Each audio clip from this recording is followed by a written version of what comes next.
Hey everybody, I'm Kelly Ellers. I'm Jeffrey Lonin. And this is Volume Up by the Tease. Hey Jeff, happy to be here. It is Monday. I think we have 2 Mondays left of the year. We're almost done with 2020. Thank God. 2020 Mondays have got to be the worst kind of Monday, right? Pretty much.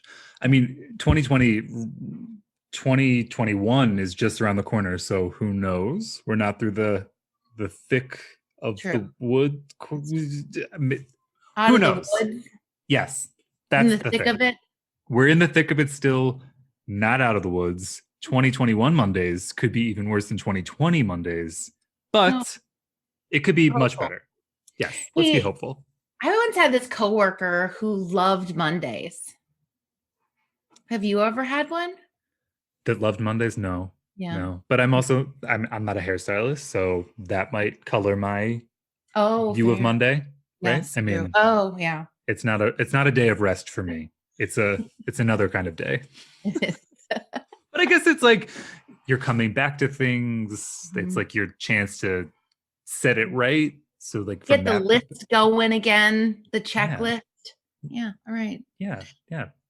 So last week's pod was so interesting and our audience is really loving it. I know Leslie had some interesting ideas on how the future of salon education is happening. Obviously, there's a lot to be heard about sanitation and the wonderful things that Barbicide is solving for. So let me have it. What did you think? I mean, there was just so many things that we covered. Again, if you've not heard it, you should go back and listen. Absolute pleasure chatting with her. So knowledgeable about, as you just talked about, infection control, safety protocols, what we ought to be doing in the salon to keep people safe, whether it's, staff or clientele. But then also she talked about domestic violence prevention, all of these different programs that are available via the Barbicide and BlueCo Brands. I mean, just so much.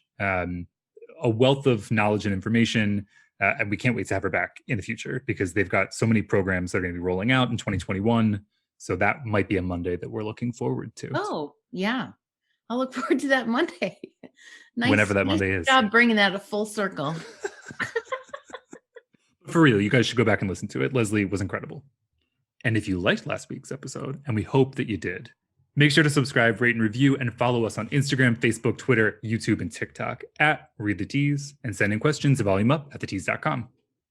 On today's episode, we interview stylist to the stars, Monae Everett. Monae, oh my God, how exciting! She's a force to be reckoned with.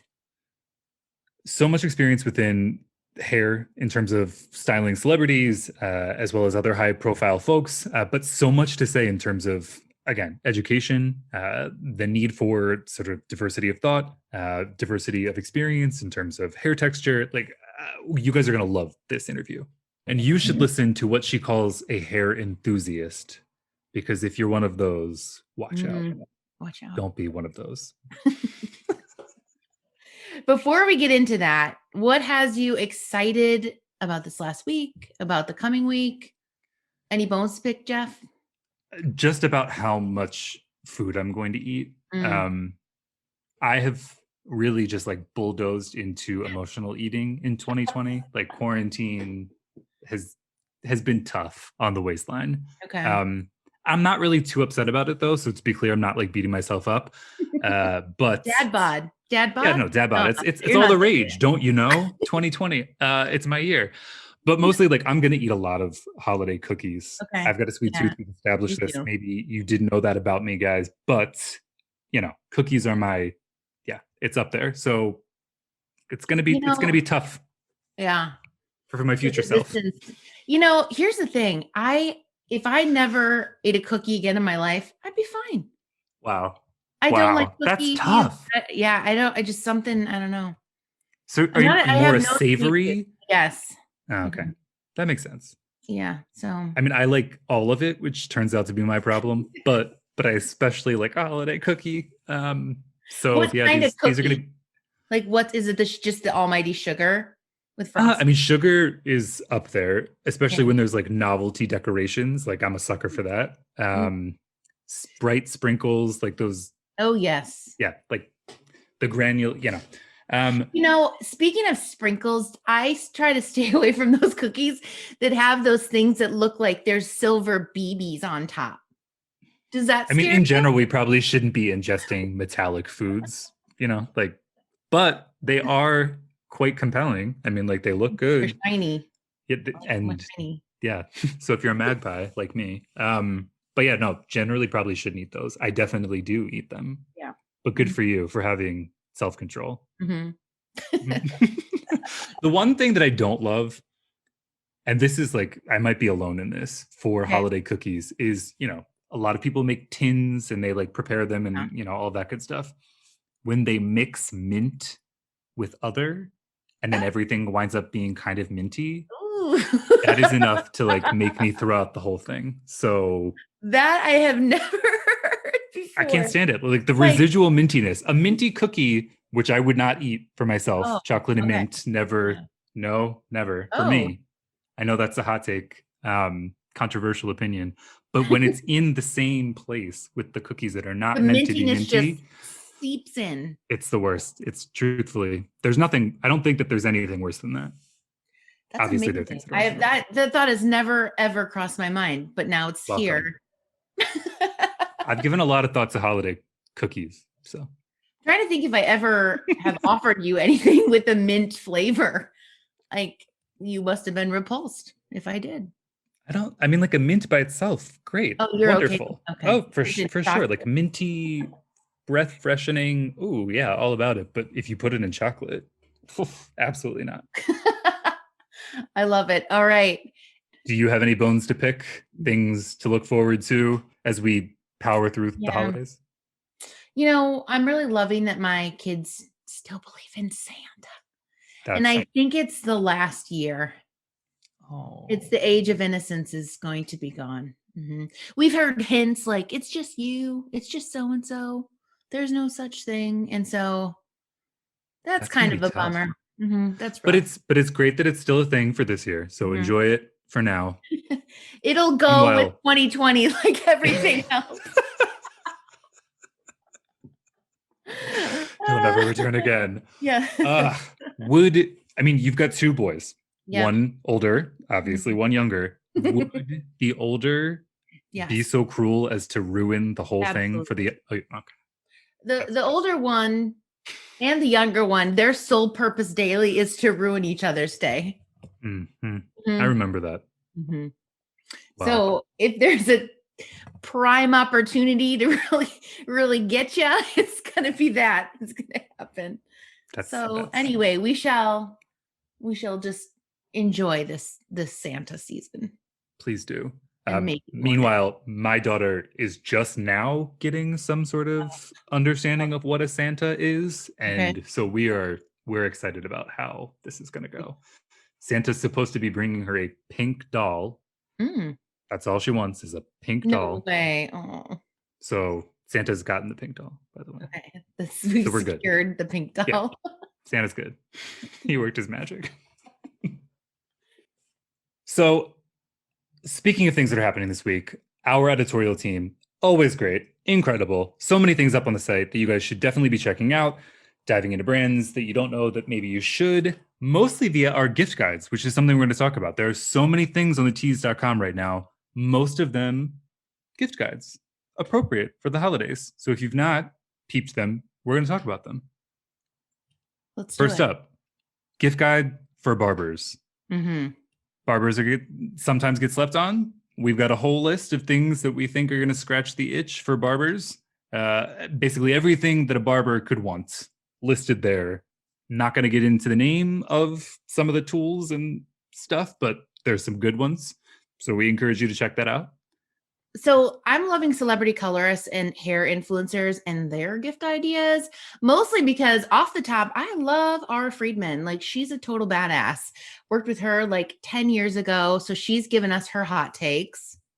Morgan Parks, also from 901. Amazing. So who's not going to listen to her? Sylvia Reyes.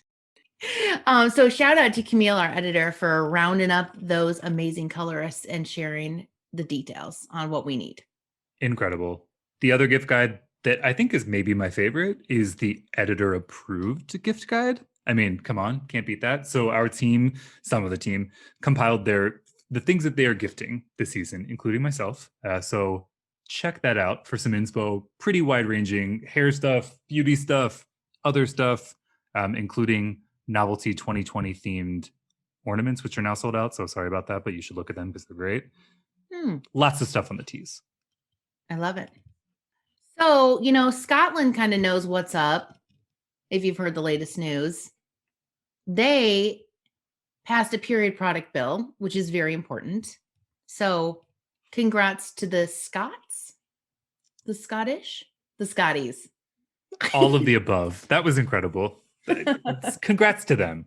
Congrats to them. You are ahead of the game. Yeah, no, women shouldn't have to pay for feminine hygiene products. Is that a controversial stance? I don't think so. So good for them for actually doing something about it, because it's kind of insane how much money goes into marketing those things and making women feel like they need them, et cetera, et cetera. So the way to go, pink tax Scotland. is real. The pink tax is real. And you should read up on it if you don't know what that is. Yes. Go to thetease.com. Check it out. Another article that you should check out if you haven't is our brand new series, The Tease Tours. First up was Barbara Barber Salon in Chicago, and we talked all about how the salon came to be, how it strives to be super inclusive, its gender-neutral pricing, insofar as long-haired folks pay the same price, no matter whether they're women, men, etc. Not important. What is important is the length and the effort that goes into it. Fascinating combo that we had with the owners, co-owners. You should definitely check it out, and there will be more Tease tours to come. As always, so much going on. Thank you to our hardworking editors on thetease.com. We're proud to publish stories that salon pros and consumers care about. I'm so excited to learn more about how Monae built a reputation in the celebrity hair space. So coming right at you.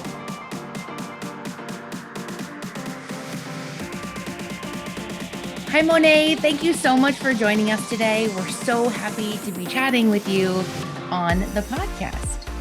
Thank you for having me. There is nowhere else I'd rather be right now. Ooh, all right, we'll take it.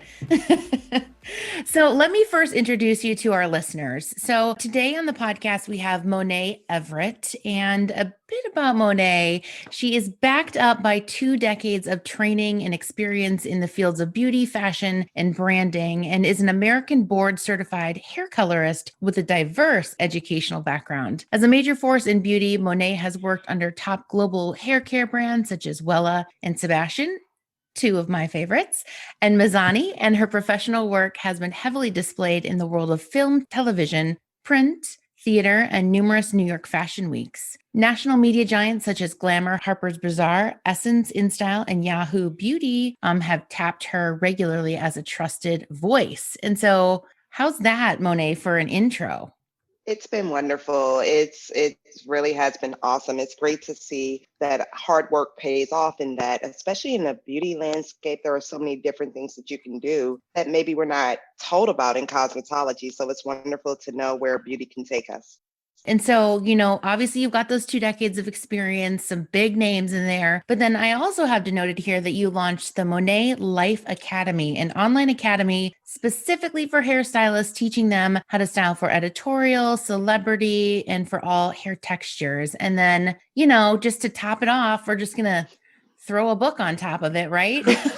And that's called Get Out of Your Own Way, and essentially to help artists who want to follow their dreams and work with celebs and other high-end clientele. So I have a feeling you're not going to stop there, Monae. Oh no, I was so blessed. That was my second book. My first one, Braids, and I've got a few more in me. Once that book bug bites you, you come up with more ideas.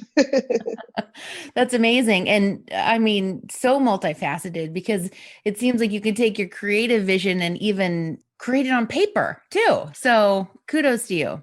Thank you so much. I always tell hairstylists or beauty pros, a lot of people can do and make others look beautiful, but to be able to explain and communicate, tell people what you're going to do, tell them how you're going to do it, when you're going to do it, and get it done in that time is what's going to separate you.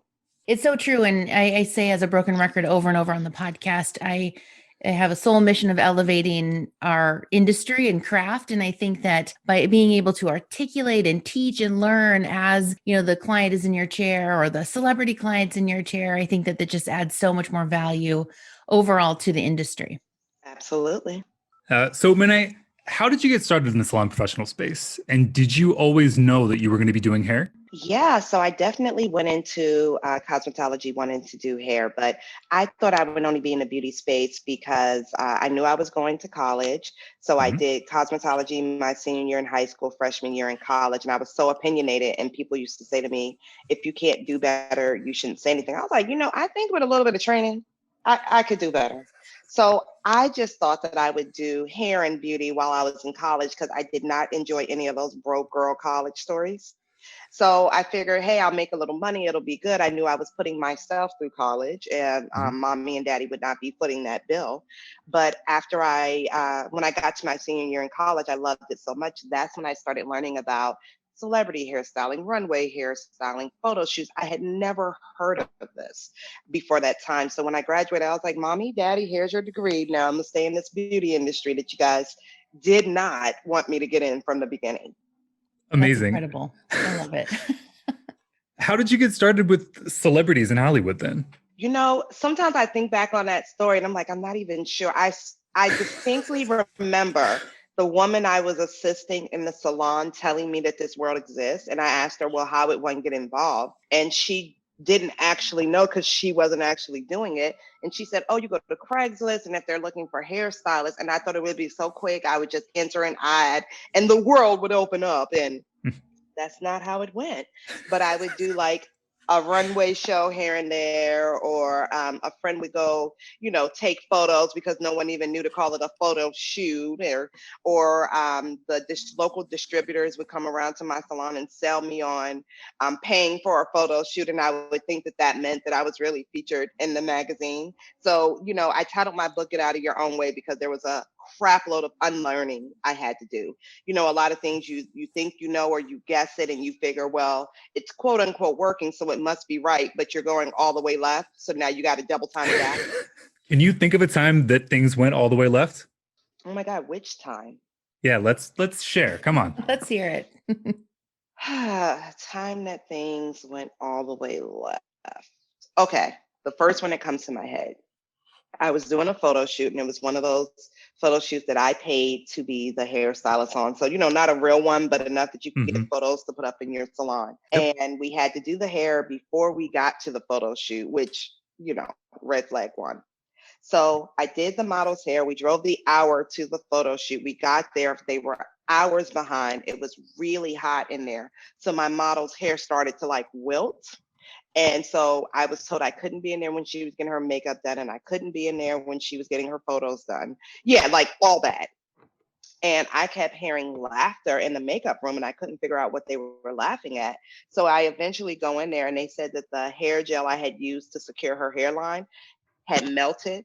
And it kept, and the makeup artist was saying how I was making her job so harder. And clearly I didn't know how to do hair because it was melting down the face. And so of course the makeup artist, not caring at all about the hair, was destroying the hair, wiping, the hair gel. So in those images, they came out, decent, but you could see the shiny, greasy gel like coming down and disrupted in the hair. And the hair didn't have the volume because I didn't know how to prep it for hours of being in an 85-degree room.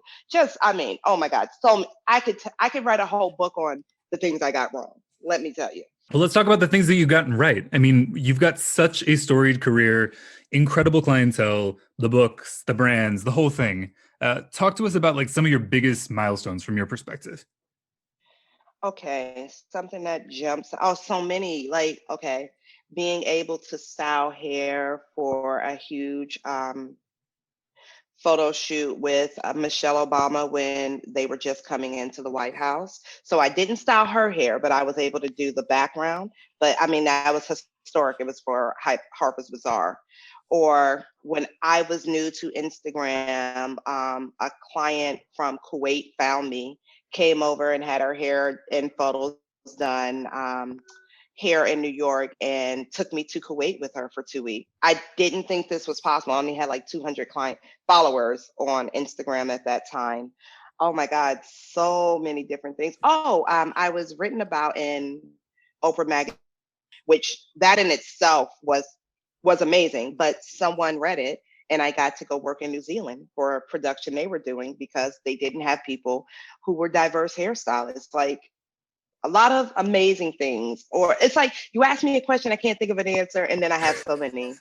Or the time I was working on what I felt was a pretty big jury photo shoot, and I was so excited and happy to be there.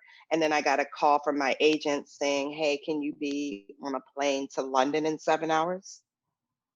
Like, unforeseeable. Did not see this coming at all. And I was able to style Denai Guerrera for the BAFTA Awards, which is, I believe, like almost their version of Oscars. Mhm. I didn't think the world would get better than the jury shoot I was on. You get what I'm saying? And then so I had to like come up with a story to leave the jury shoot, to go home, to pack, to be on the flight in 7 hours. By the time I got to that gate, I was a sweaty, hot mess, just profusely, could barely speak. And they were like, "We've called your name 7 times to board. I believe you, but I'm here now. Can I board?" So yeah, That's awesome. I love been it. through some things. It sounds like we could go on and on with all of those, but those are some pretty good highlights. We got Oprah, we got Michelle Obama, so congrats on that. It's amazing. You mentioned that, some of these opportunities opened up because, the styling from, like diverse hair and hair texture. So, Yes. I noticed that you are kind of a self-proclaimed diverse hair visionary, and I would love to know what that means for you. And certainly it's meant something really big for your career, but, share with our audience what that means. Yeah, it means a ton to me. I've always said I pride myself in being able to style any hair texture you put in my chair.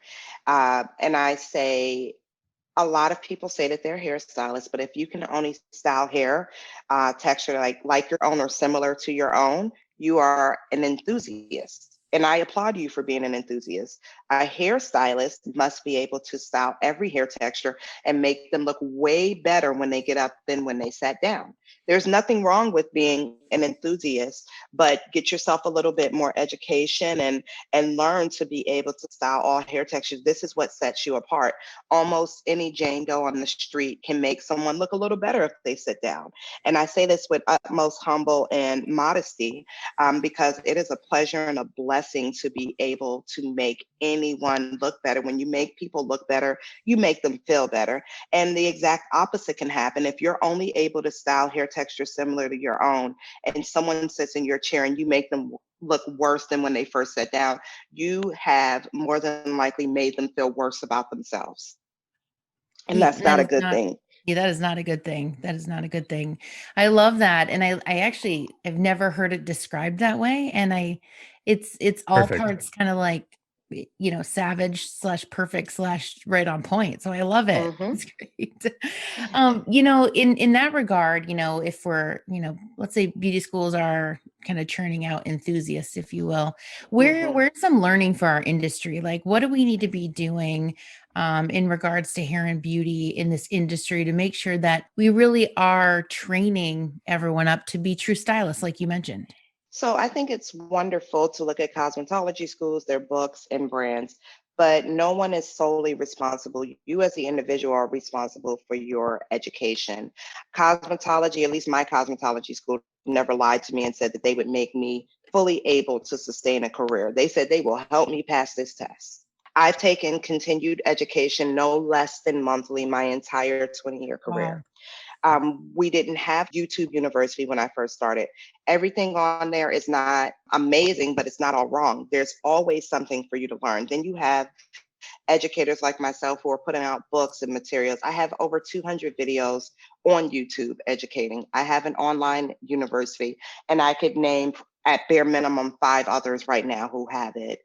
Some other things that could be done differently are, instead of cosmetology books or hair programs or trade shows saying, "Come learn ethnic or urban education," if it were just education, if it were Hmm. just hair colorists that could color every texture of hair, just stylists who styled every texture of hair, just salon owner courses salon owners who own salons all over, not in ethnic or urban categories. What happens is things get a little shaky because basically what you're saying is, here's what's most important. Oh, and then you can add that other stuff there. Mm-hmm. So people think they don't have to learn it. And it's shown by what we find it's pretty on the screen. It's shown by the people on the magazines and the celebrities. It's shown by who's in front of the camera, who's not in front, who's not behind. And what you're telling younger beauty pros is that stuff really isn't that important. But 70% of the world has hair that's considered textured. If we start looking at biracial children and unions, that is textured. And I always laugh, I have to throw this in. A lot of people say, oh, well, straight hair is the majority and I can make it work with straight hair. That's interesting because if I take someone who has stereotypically very straight Asian hair, the type of hair that you need a hot curler and a prayer to curl, most people can't style that either. So look, I don't want to be the curmudgeon, but I do want to afford this opportunity for people to think into their skills a little bit more. And once again, that stereotypically straight, very dark Asian hair, the stylists that say, oh, I'm only good at coloring, hair, similar to my own. They can't even color the super dark Asian straight hair, but they'll say, well, we struggle with Latin or Black hair. First off, there's no such thing. There's only 4 hair textures: straight, wavy, curly, and coily. So it's a mistake to make it about race when it's not about race. It's about hair texture. It's about density. It's about curl pattern. It's never about race. It's really important that if you value what you do, you're able to do an amazing job. Have some respect for the industry, So, Monae, let's go ahead and plug your online platform. Where can we find the education that you're talking about? Because, I mean, people are maybe not apt to search it out, and they really should. I mean, 200 plus videos on YouTube, for example. Where can people find that? Yeah, so of course you can go to my YouTube channel and it's at Monae Artistry. But more importantly, head on over to themonaelife.com, and Monae is MONAE, themonaelife.com. And I've got courses on how to style hair to photographic perfection, broken down by the hair texture, how to become an editorial hairstylist, how to focus on photo shoots, how to level up your career through photo shoots. And I've got a ton of free resources on there. My goal is really to lift this industry, make it fun again, and empower people with being able to style all hair textures. And it's so funny. A lot of people say, well, I don't want to do hair for celebrities or photo shoots. Baby, it's 2020. Everything you do is for a photo shoot. Your Absolutely. client's getting up and they're taking a picture. And some folks say, well, I already know what I'm doing. And I say, imagine this. Imagine you've made your client look amazing. She's beautiful. You love it. And you whip out your cell phone. You say, let me get a picture. And then you're like, oh, yeah. Okay, not that angle. Okay, turn this. Oh, not that angle. Oh, that's not just your photography skills. That is something missing in the hairstyling. So I'm teaching you how to style hair to photographic perfection so it looks amazing on camera.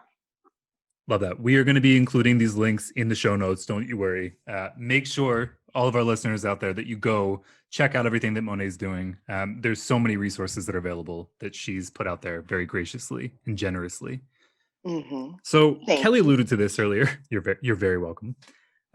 Kelly alluded to this earlier, that one of the reasons that we started the Tease is to talk more directly about what's happening in the industry. There have been some changes in the past 10 years. Some of these things have been good. Some of these things have been bad.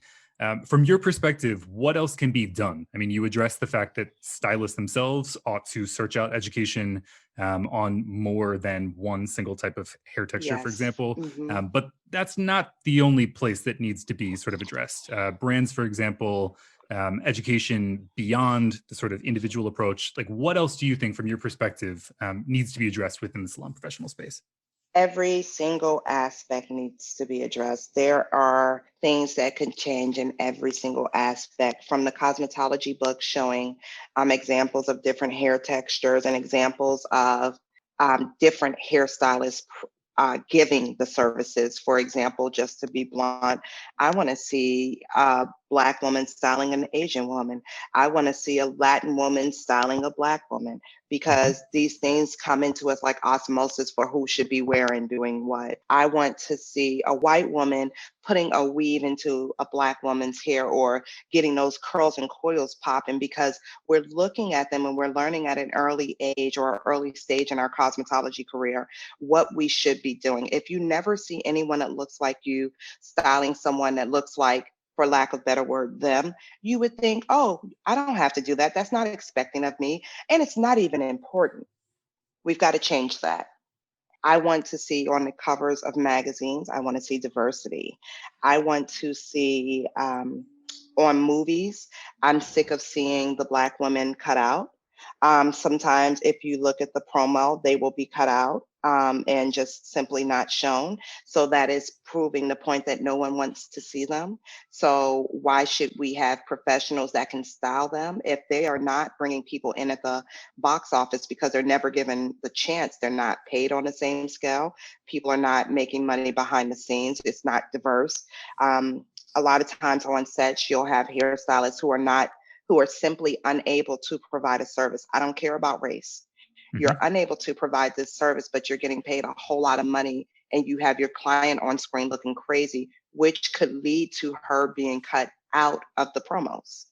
It's not something as tiny as people will make it out to be. Or you have brands who are saying, okay, I will pour into the salons that spend money with education. But if you have a smaller salon with 5 stylists, it's not possible to compete with the larger salon with 50 stylists. These brands could say, okay, we will have classes in this area that all of you with smaller salon with smaller amount of stylists can come to, rather than curtailing the larger salons who only do certain hairstyles and leave other types of hair out. We could have more diverse models on the front of magazines, or on the front of the brands. If I go to pick up hair color and the model is always blonde haired, blue eyed, I don't think about the young woman with hazel eyes and caramel skin. You get what I'm saying? We have to Absolutely. combat this from every way possible. That means finding educators, and they exist. As I keep saying, I could rattle off names. There are so many, just being blunt, there are so many hairstylists.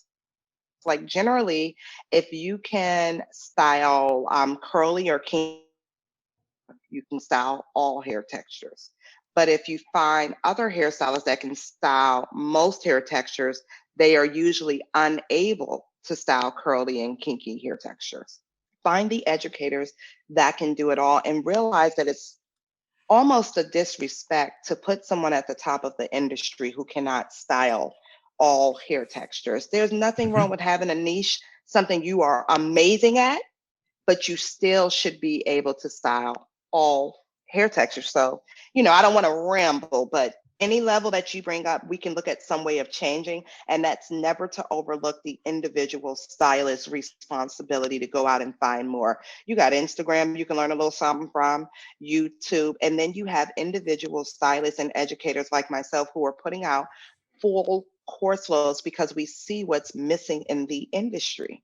There is no one brand that I've come across that completely covers everything. So my goal is to consult with more brands to make sure that they are putting out great imagery and great education, because we need diversity, and diversity is not synonymous with more Black. We need people who can style and color hair. And another question I had when we were talking about brands is, you mentioned, kind of propping up stylists at the top of brands. Are there brands that you think are doing a great job that have put talent out in the forefront that can style and color all textures of hair? The first thing that comes to mind, the first brand is probably Amika. I love seeing Naima. And most other brands that come to mind, I'm thinking can kind of pick up a little bit more. Sure. Sebastian has always done a great job, but there's room for improvement. There's not a brand that really comes to hand to mine that's just really knocking it out the park. Diva Curl is doing pretty well. Yeah, but there's so much room for improvement. So brands, contact me. Let's change this. Let's get some great imagery out there showing the importance of styling all hair textures, making it easy and fun, and how your brand can do more than just the norm. So we are in full support of you, Monae, getting that money, and brands getting in touch with you to consult and do all sorts of things together. Like, let's get those projects lined up.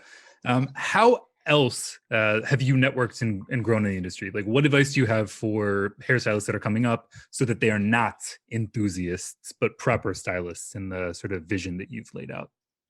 Don't be scared to, I mean, I cannot say enough what an advocate of classes I am in education, because that's the thing that can't be taken from you when you how they're teaching you and learn it. You don't have to agree. Assist other stylists, assist when you want to work on set or on photo shoots.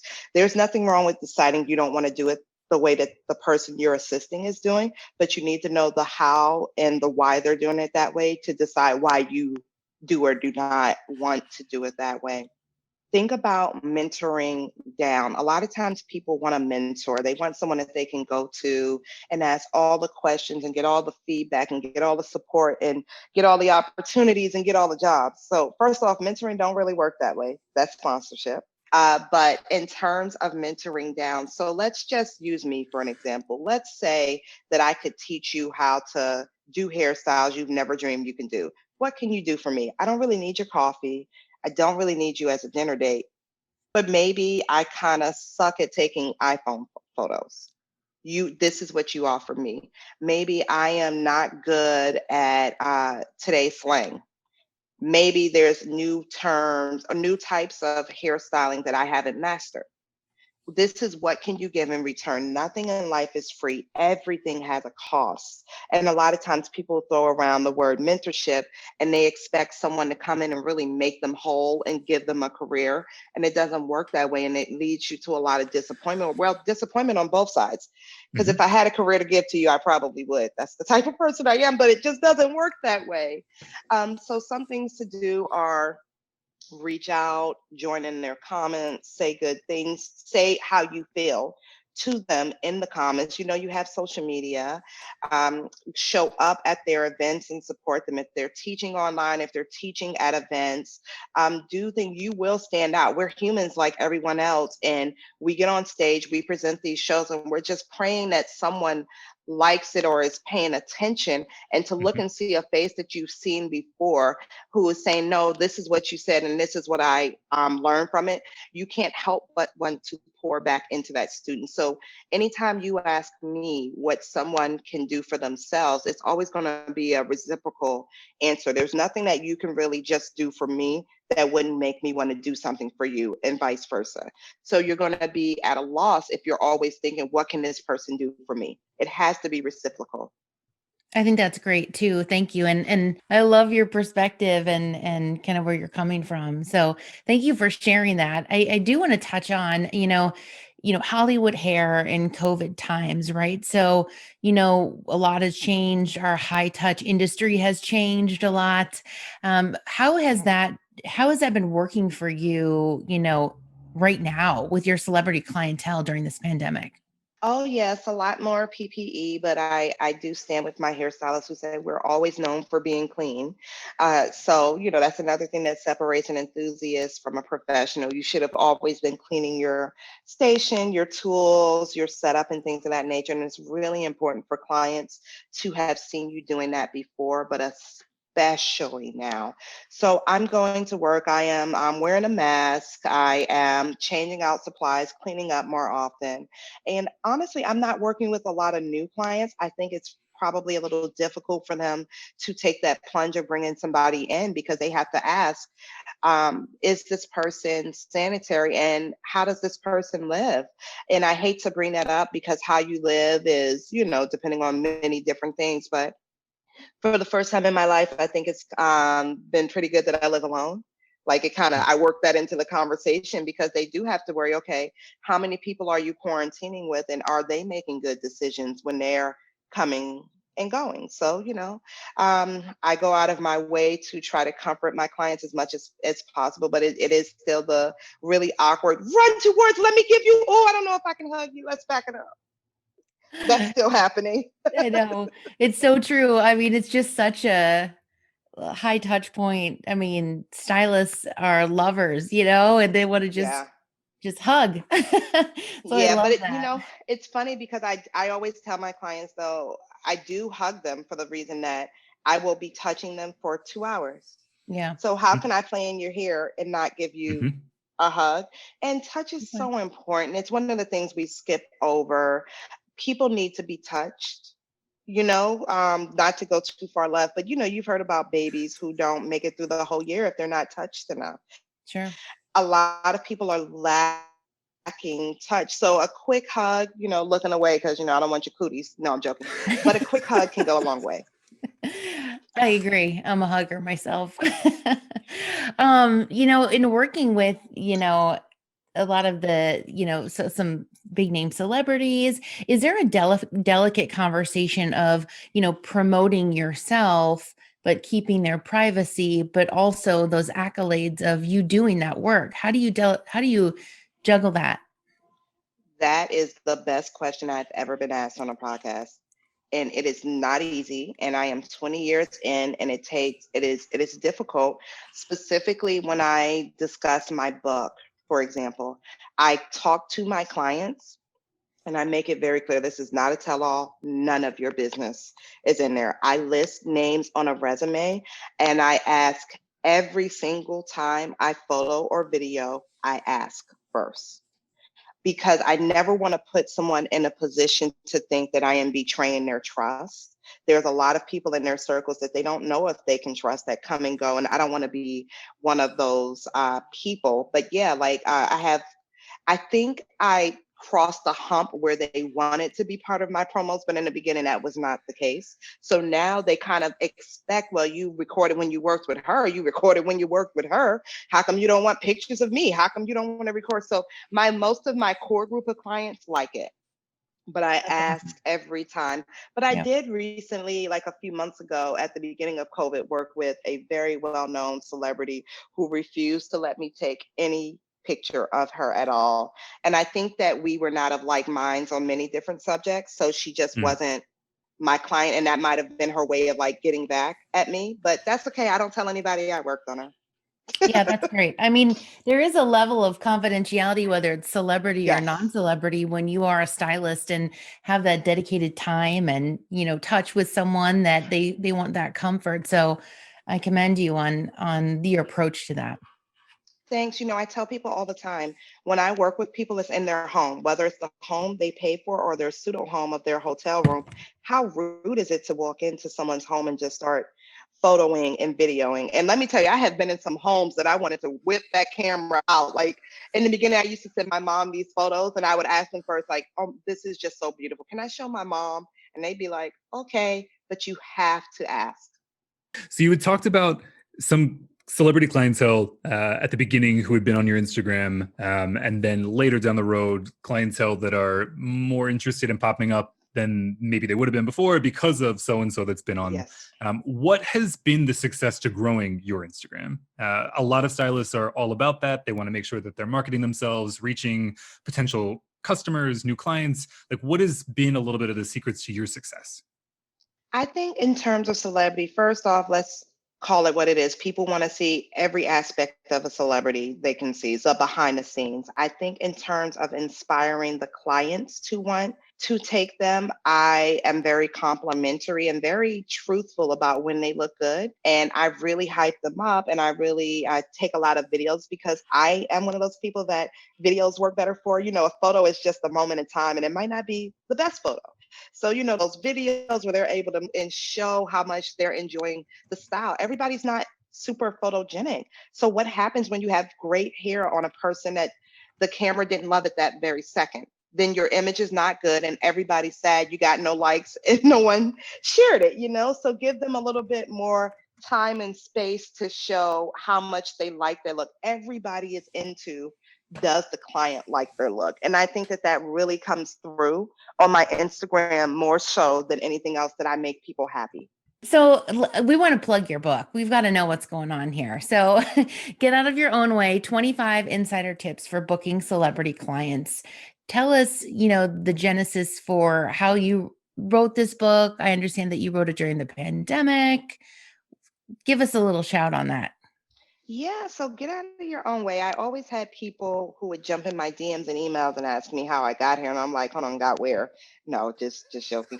But they wanted to know how to get to celebrities and these high-end clients and supermodels. And so it was going to be like a 10 page how to get booked. But the more and more I wrote, the more and more I see like, okay, I had made a lot of decisions that were not the best, and I got in my way a lot.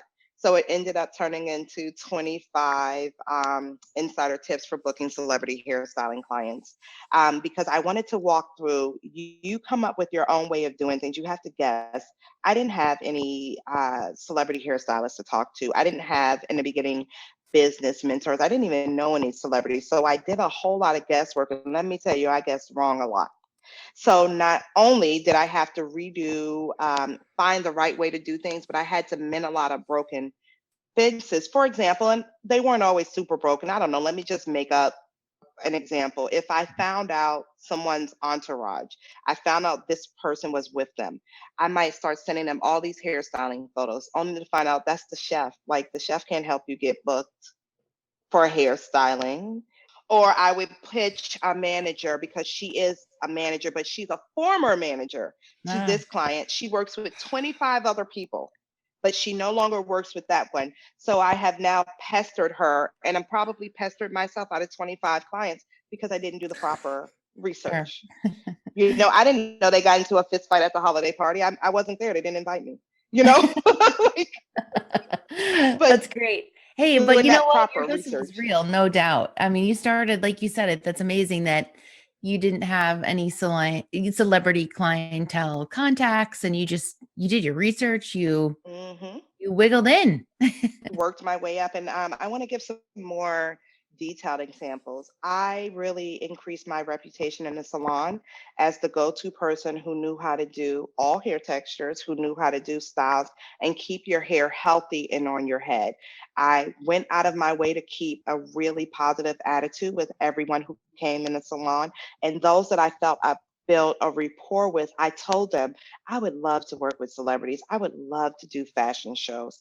And they started spreading the word for me. And I showed up and showed out every time I was referred. So if I got referred for a low budget runway show with 15 models, as in not real models, those models were probably friends with real models.